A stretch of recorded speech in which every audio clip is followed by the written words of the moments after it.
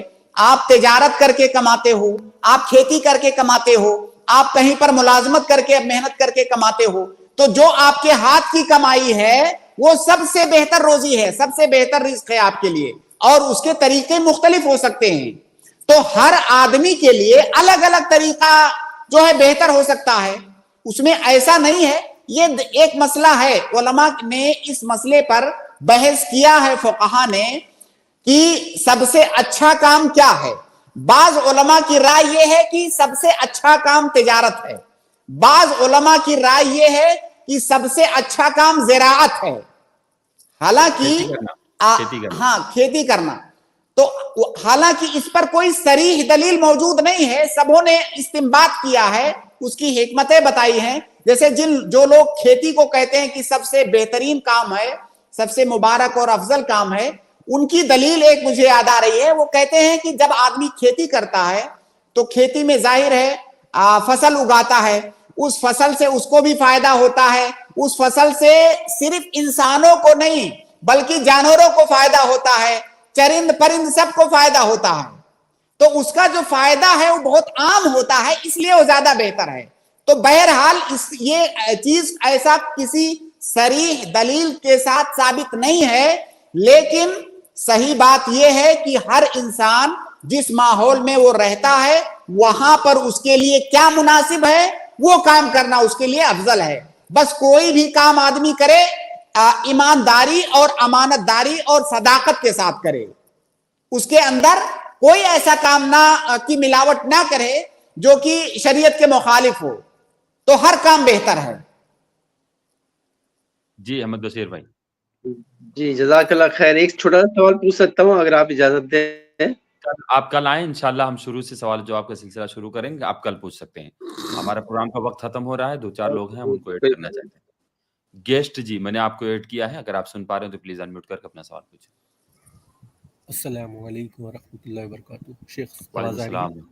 جی آپ شیخ، میرے ایک واحد ہندو دوست ہے، سلیم الفطرت لگتا ہے مجھے.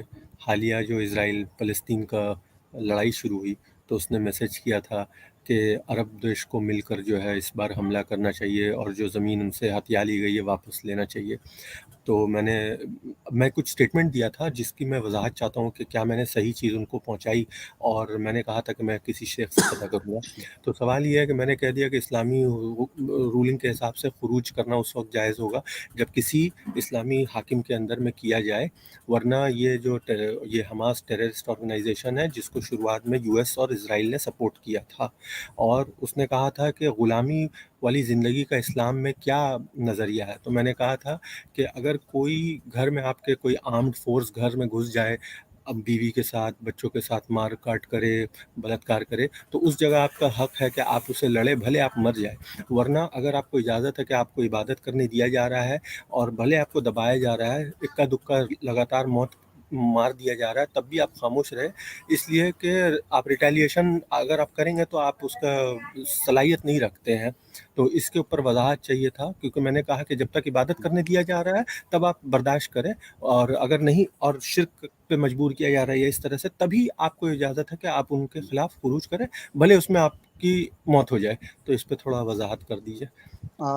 دیکھیے آپ نے کئی سارے مسائل ہیں جن کو جو ایک ساتھ خلط ملط ہو رہے ہیں آپ کی گفتگو میں.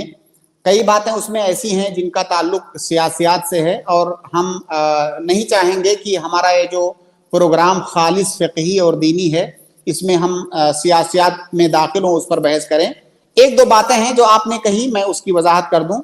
آپ نے ایک بات یہ کہا کہ اگر کوئی مسلمان حاکم ہے تو اس پر خروج کرنا یہ جائز نہیں ہے. یہ اہل سنت والجماعت کا عقیدہ ہے. یہ آپ کی بات بالکل صحیح ہے. اگر کوئی مسلمان, میں نے یہ نہیں کہا تھا, میں نے کہا تھا کہ اگر کسی مسلم حاکم کے طرف سے مطلب مل کر کیا جا رہا ہے کسی کے نہیں سنیے, دیکھیے ایک یہ جو خروج کا مسئلہ ہے, خروج کا مسئلہ آپ جہاں بھی پائیں گے وہ مسلمان حاکم کے سلسلے میں ہے. اس پر خروج کرنا جائز نہیں ہے جب تک مکمل صریح کفر اس کے اندر نہ پایا جائے. آپ نے جو بات کہی ہے شاید اس کا تعلق جہاد سے ہے. کسی ملک سے جہاد کرنا کسی مسلمان حاکم کے جھنڈے کے تلے رہ کر کے کرنا ہے. ایسا نہیں کہ تنہا جا کر کے ایک جماعت بنا کر کے حملہ کر دیے. یہ بات آپ کی صحیح ہے. ہاں, اگر کسی کے خلاف آپ جہاد کرنا چاہتے ہیں تو آپ کا ایک قائد ہونا چاہیے مسلمان, اس کے جھنڈے تلے رہ کر کے کرنا. یہ اہل سنت والجماعت کا عقیدہ ہے. باقی آپ نے ایک بات یہ کی کہ اگر کوئی مسلمان اپنا اور اپنے مال و جائیداد کا, اپنے بیوی بچوں کا, اپنی عزت و ناموس کا دفاع کرتے ہوئے وہ لڑتا ہے اور مر جاتا ہے تو ایسا آدمی شہید ہے, جیسا کہ اللہ کے نبی صلی اللہ علیہ وسلم کی حدیث ہے. باقی جو حالیہ مسئلہ چل رہا ہے اسرائیل اور فلسطین کا, دنیا کے اندر کوئی بھی ایسا آدمی پڑھا لکھا جو ہے جسے سیاست سے یا عالمی سیاست سے دلچسپی ہے یا جس کو ہسٹری کا, تاریخ کا علم ہے, ہر آدمی سمجھ سکتا ہے جو غیر جانبدار ہو کر سوچے گا کہ فلسطینی مظلوم ہیں اور اسرائیلی غاصب ہیں, وہ صہیونی غاصب ہیں. پوری دنیا جانتی ہے اس کو. اگر کوئی بے ایمانی کرنا چاہے اپنی گفتگو میں تو وہ الگ مسئلہ ہے, ورنہ جس کو بھی تاریخ کا علم ہے اسے پتا ہے وہاں پر صہیونی لا کر کے بسائے گئے 1947-46 میں. وہاں پر وہ مسلمانوں کی آبادی تھی. اور اگر آپ پرانی تاریخ دیکھیں گے, پوری تاریخ جب سے اس کی تاریخ معلوم ہے فلسطین کی, تو کبھی ان کا نہیں تھا. بھائی جب تمہیں اللہ تعالیٰ نے اس کو دیا تھا تب تو تم نے اس کو چھوڑ دیا تھا. مسلمان اس پر آباد ہوئے, مسلمانوں نے اس کو آباد کیا, اور تم نے غصب کر کے اس کو لے لیا, وہ تمہارا کیسے ہو جائے گا؟ تو اس میں تو یہ بات کہنے میں کوئی ہچکچاہٹ نہیں ہونی چاہیے کسی بھی حق گو آدمی کو کہ اسرائیل غاصب ہے. اسرائیل غاصب ہے, اسرائیل ظالم ہے, فلسطینی مظلوم ہیں, اور ہر انصاف پسند آدمی کو فلسطینیوں کے ساتھ کھڑا ہونا چاہیے. لیکن مسئلہ وہی ہے کہ ہم اور آپ جیسے عام لوگ کیا کر سکتے ہیں اس میں. تو جیسا کہ شروع میں ایک سوال آیا تھا, اس کے جواب میں ہم نے کہا کہ ہر مسلمان کو اس وقت, ہر مسلمان کا یہ دینی اور اسلامی فریضہ ہے کہ اسے اپنے مظلوم بھائیوں کے لیے دعا کرنا چاہیے. اور دیکھیے جب فتنہ اٹھتا ہے تو کئی مسائل ایسے ہوتے ہیں جس کو ایک عام آدمی یا جو ان مسائل سے دور رہ رہا ہے اس کو پتہ بھی نہیں چلے گا سچائی کیا ہے, اندر ہو کیا رہا ہے.